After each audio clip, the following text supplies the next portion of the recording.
ప్రభువైన యేసుక్రీస్తు నామములో మీ అందరికీ వందనాలు. నేటి దేవుని వాక్యమును చదువుకుందాం. సామెతల గ్రంథము 3వ అధ్యాయము 7వ వచనము. నేను జ్ఞానిని గదా అని నీవనుకొనవద్దు. యెహోవా యందు భయభక్తులు కలిగి చెడుతనమును విడిచిపెట్టుము. అప్పుడు నీ దేహమునకు ఆరోగ్యమును, నీ ఎముకలకు సత్తువయు కలుగును.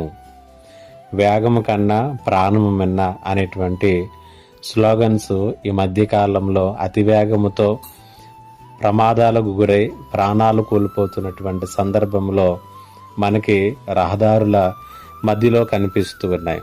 అదే రీతిగా దైవిక జీవితంలో దేవునితో మనం సరైనటువంటి సంబంధంలో ముందు కొనసాగటానికి మనకు ఏమి అవసరము అని అంటే, ఇక్కడ జ్ఞాని అయినటువంటి సొలొమోను తెలియచేస్తున్నటువంటి మాట, జ్ఞానము కన్నా భయభక్తుల మిన్న అనేటువంటి సత్యాన్ని తెలియచేస్తున్నాడు.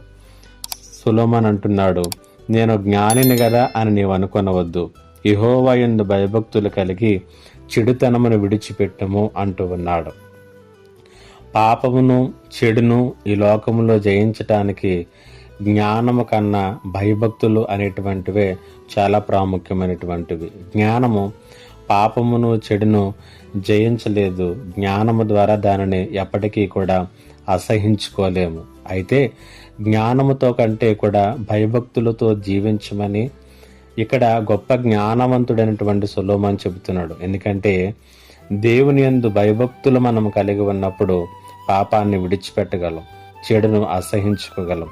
అంత మాత్రమే కాదు కానీ ఈ లోకంలో దేవుని యందు భయభక్తులు కలిగి వర్ధిల్లగలుగుతాము.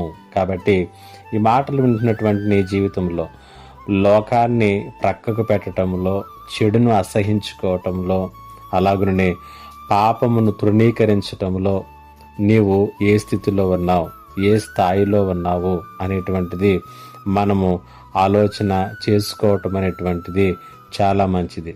జ్ఞానాన్ని బట్టి మనము గర్వించనవసరం లేదు.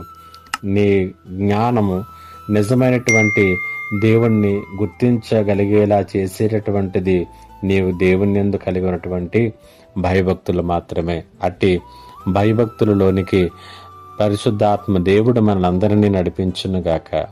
ఆమేన్. ప్రార్థన. మహోన్నతుడానికి వందనాలు. ఈ మాటల చేత ప్రతి ఒక్కరిని కూడా మీరు బలపరచండి. భయభక్తులు కలిగినటువంటి జీవితములతో కట్టమని యేసు నామములో అడిగి వేడుకొనుచున్నాను తండ్రి. ఆమేన్.